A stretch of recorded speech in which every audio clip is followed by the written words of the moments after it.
পাবনা জেলা প্রশাসকের কার্যালয় থেকে মনোনয়ন ফর্ম জমা দেওয়ার বিষয়ে বিস্তারিত জানিয়েছেন আমাদের সহকর্মী রিজভি জয়। ধন্যবাদ। মনোনয়নপত্র জমাদানের আনুষ্ঠানিকতার মধ্য দিয়ে পাবনায় কিন্তু জোরে সোরে শুরু হয়ে গেছে ত্রয়োদশ সংসদ নির্বাচনের নির্বাচনী কার্যক্রম।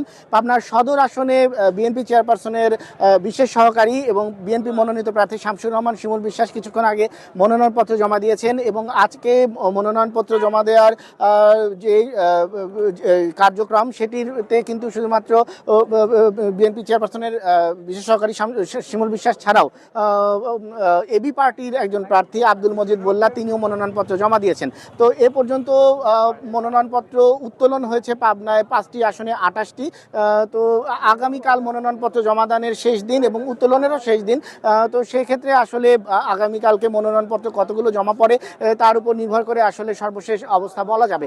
তো এই 28 জন প্রার্থীর মধ্যে কিন্তু কয়েকটি আসনে বিএনপির যে মনোনীত প্রার্থী রয়েছেন তার বাইরেও কিন্তু একাধিক স্বতন্ত্র প্রার্থী হিসেবে মনোনয়নপত্র তুলেছেন।